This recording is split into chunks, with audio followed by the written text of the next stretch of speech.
इसलिए मैं कहना चाहती हूँ कि मणिपुर की जो जमीन है उस पे जो खनिज है वो हमारा आदिवासियों का अधिकार है, ट्राइबल क्षेत्र है। इसलिए सरकार हमारी जमीनों पे अटैक कर रही है, इसलिए अत्याचार कर रही है। तो ये मणिपुर सरकार चुप है। इसी प्रकार जो हमारे मध्य प्रदेश में भी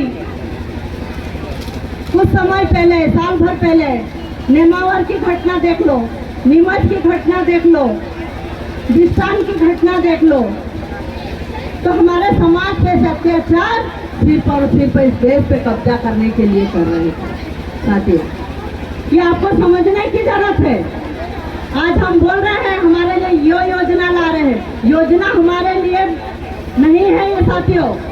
आपको सिर्फ ये लालीपाप दे रहे 1000 रुपये 1500 रुपये डालने का, और हमारी माता बहनें लाइन में लग जाती है।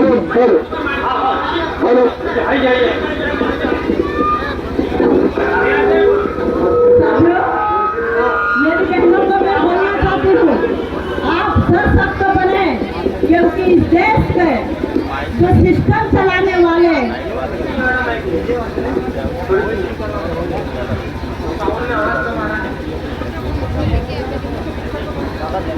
इस देश में जो दलाल लोग बैठे हैं, ये हमारी व्यवस्था को खत्म करने के लिए बैठे हैं, हमारे अधिकारों को खत्म करने के लिए बैठे हैं।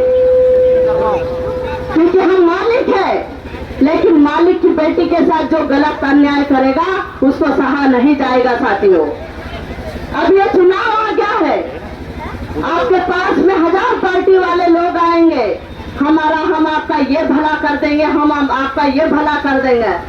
सबसे पहले आदिवासी की बात करना, उसके बाद में गांव में घुसने देना। पहले आपके अधिकारों की बात करना कि हमारे देश की बेटियों को सब बलात्कार करके मारा जा रहा है, तब आप क्यों नहीं बोलते? उनके मुंह सिल जाते हैं।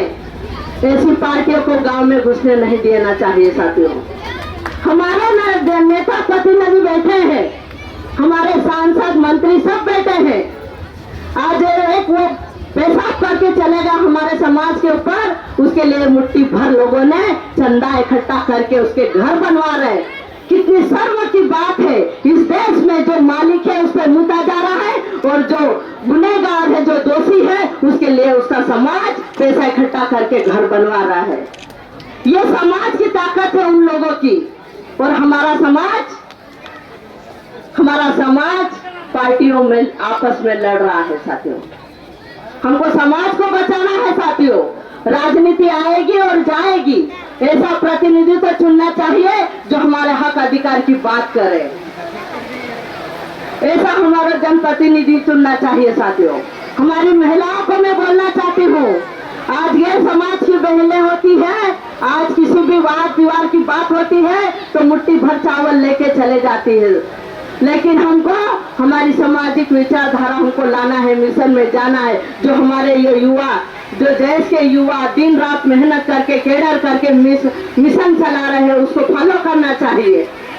जो महिलाओं के लिए हो, पुरुषों के लिए है, जो भी अधिकार है उसके लिए लड़ रहे हैं। आज सड़कों पे बेरोजगार लोग डंडे खा रहे हैं। ये सरकार की नीतियां हमारे आदिवासी के लिए नहीं है। साथियों, मेरी बहनों को कहना चाहती हूँ, गांव में जाओ, सबसे पहले गांव में हमारा महिलाओं का अधिकार होना चाहिए, और गांव में जब ग्राम सभा में है आप आवाज उठाओ और आप बैठो कि जहाँ हमको शिक्षा की जरूरत है वहाँ शिक्षा की व्यवस्था हमको करवाना चाहिए। जहाँ आंगनवाड़ी नहीं है वहाँ आंगनवाड़ी खुलवाने की जरूरत है। जहाँ हॉस्पिटल नहीं है हॉस्पिटल की बात करना चाहिए। साथियों, हमारी माता बहनों को ये प्रण लेना पड़ेगा, हमको घर से बाहर निकलना पड़ेगा, हमारी बहनों को पढ़ाना पड़ेगा, हमारी बहनों को संविधान पढ़ाने की जरूरत है। हमारी बहनों को संविधान पढ़ाने के साथ साथ हमारे हक अधिकार की लड़ाई की बात करना पड़ेगी। साथियों, और ये लड़ाई है समाज की, आखिरी लड़ाई है। जब आप घर से बाहर निकलोगे तभी समाज का कुछ भला होगा, अन्यथा ये साले दलाल बैठे हैं, हमारी बेटे के नोचते रह जाएंगे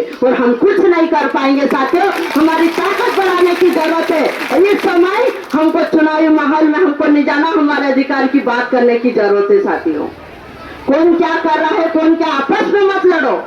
जो बदमाश बैठे हैं ऊपर, उनको पहचानने की जरूरत है।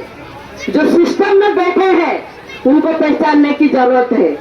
आज बोल रहे हैं कि आपको पक्का मकान बना कर दिया जाएगा, आपके घर में गैस सिलेंडर दिया जाएगा, आज आपके घर में मोटरसाइकिल होगी, गैस चूल्हा होगा, पक्का मकान होगा, तो आप तो गरीबी रेखा से बन और लखपति में आ जाओगे। भले आप मजदूरी करके आपका घर चला रहे हो, लेकिन आप गरीब नहीं अमीर रहोगे। और इस देश में बोलेंगे कि आदिवासी एक आदिवासी समाज आप अच्छे पदों पे आने लग गए हैं, अच्छे सिस्टम में बैठ गए हैं और भारत देश का आदिवासी समाज एक उच्च पदों पर जाने लायक हो गया है। तो इस देश में गरीब लोग नहीं है और सम्मान हो गए हैं। और एक कानून जो ला रहे हैं यूसीसी वाला है, वो कानून लेकर आ रहे हैं, जो नए नए कानून हमारे खिलाफ में ला रहे यूसीसी वाले, जो सम्मान नागरिकता संहिता वाला है, वो कानून भी हमारे लिए नहीं है।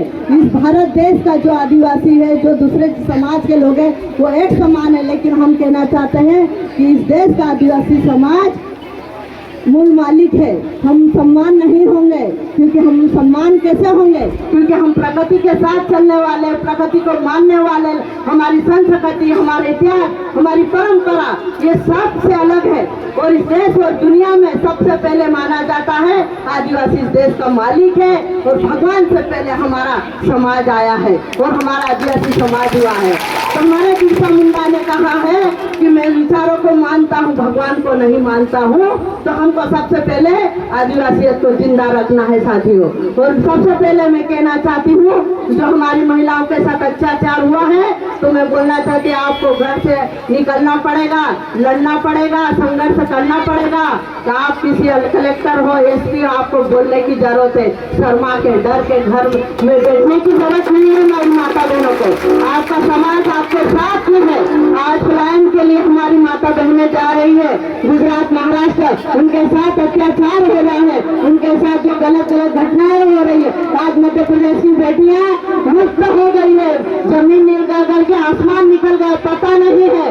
लेकिन कुछ गैर आदिवासी की बेटियों के साथ में होता है तो रोड जाम हो जाता है, थाना जलाया जाता है। ये उन लोगों की, मुट्ठी भर लोगों की ताकत है। और आज हमारे समाज पे इस तरीके से पीड़ा होती है तो कुछ नेता लोग और कुछ समाज के लोग शर्म और डर के कारण घर बैठ जाते हैं कि हमारी नौकरी चले जाएगी, मैं इस पार्टी का हूँ, मैं उस पार्टी का। पार्टी बाद में, समाज पहले साथी हो। इसलिए हमको हमारी कमियों के लिए आवाज उठाने की जरूरत है साथियों। नंदाबाई बिल जो है 5 जनवरी 2011 का जो जजमेंट है, जो सुप्रीम कोर्ट का जजमेंट है, उसको न्यायपालिका से हटाया गया। एक तरफ रख दिया, कानून व्यवस्था हमारी खत्म हो गई है, न्यायपालिका हमारे लिए खत्म हो गई है साथियों। इसलिए हमको यहाँ पे रोड पे आके हमको हमारे अधिकारों के लिए लड़ना पड़ रहा है, सड़कों पे लड़ना पड़ रहा है। जो हमारे वैचारिक युवा जो साथी है, जो अधिकारों के लिए लड़ रहे हैं, उनके लिए हमको साथ में संघर्ष करने की जरूरत है साथियों। जो सरकार है, हमारे जो आदिवासी की जितनी भी योजनाएं ला रहे, सिर्फ और सिर्फ उच्च वर्गों के ला रहे, हमारा फायदा उन लोगों को मिल रहा, हमें एक भी फायदा नहीं मिल रहा है। क्योंकि उनके लोग ऊपर बैठ के पूरी सेटिंग कर लेते हैं और भ्रष्टाचारी करते हैं, हमको पता नहीं है। फिर बोलते हैं कि ट्राइबल का पैसा लेट से होता, हमारा पैसा हम पूछ ही नहीं रहे हैं। हमारे गांव के जो कर्मचारी हम पूछ भी नहीं रहे, क्योंकि हम तो डरते हैं। आज हमारे गांव में कोई बड़ा अधिकारी आ जाएगा तो उसको बैठाएंगे आराम से, सब चाय पियो। लेकिन हमारे अधिकार की बात हम नहीं कर पाएंगे, कैसे पूछेंगे? ये डर आपको भगाना पड़ेगा। आपके गांव में कोई भी अधिकारी आता है, आज जंगल जमीन की लड़ाई है, आज आपके गांव में कोई जमीन का सीमांकन करने आता है, तो आपको पूछने की जरूरत है। आज कोई एसडीएम आता है, कोई तहसीलदार आता है, आपको पूछने की जरूरत है। ये जंगल जमीन, जो जंगल जमीन है,